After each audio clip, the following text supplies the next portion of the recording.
Hello, everyone. This is Travis the Trader coming back to you live on Tuesday. This is September the 8th. I wanted to talk to you. I was getting some feedback from some of my viewers, some of my subscribers about China.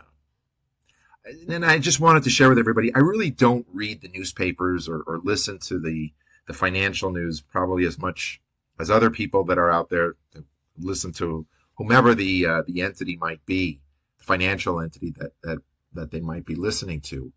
I do look at headlines. One of the headlines that I saw with China was that I guess the Chinese government passed some kind of stimulus. For those of you who are listening and have their thoughts on that, please, I'd love to hear from what it is that you have to say, how you think it might impact the Chinese economy, the global economy for that matter. Always look forward to your thoughts. So after it was passed, the stock or the Chinese stock market went, it seemed like it went to the moon. Stocks here, and obviously New York, Chinese stocks that are traded here in the U.S., stocks like Baidu, Alibaba, what was JD? JD is another one. Really were just, all of them were hitting 52-week highs. And for those of you who don't really like that kind of exposure where it can get a little bit out of hand, the investment vehicle that I wanted to just introduce to everyone is FXI. FXI is the Chinese ETF. It's one of the go-to Chinese ETFs. There are others, and I will get to those in another video. But FXI, as I said, has holdings in Baidu, in Alibaba, JD being another one, Pinduoduo, PDD. And again, for those of you who know what some of the other holdings are, what their weightings are, love to hear from you guys as well. So in seeing and if you look at the liquidity, the volume in FXI, it's 145 million shares. The market closes here in about an hour and a half, give or take. So it's quite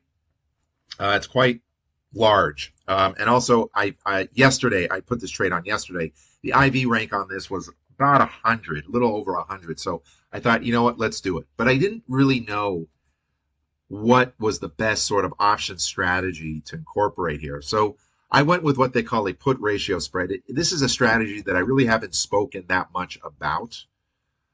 So the way I set it up, if we go into the trade page here, and just to let everyone know, the stock is down at almost $4 today. So my position is currently in the money. But when I put this on yesterday, it wasn't. It was out of the money.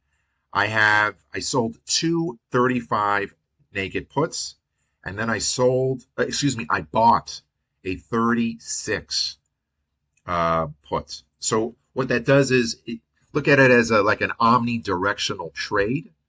And so if you really want to be surgical, technical about it, there is currently an embedded put spread into the trade. So at some point, if the stock continues to drop, I will look to sell that put spread because I bought it with that put at the 36 strike price, and hopefully it will reduce my loss. It will reduce my overall cost basis in the trade, and then it will just leave me with a naked put. But I will get to that. I will get to that scenario in a later video. I just wanted to point out to you, this was the trade that I put on for FXI. Again, I didn't know, I wasn't really that bullish, but I wasn't that bearish.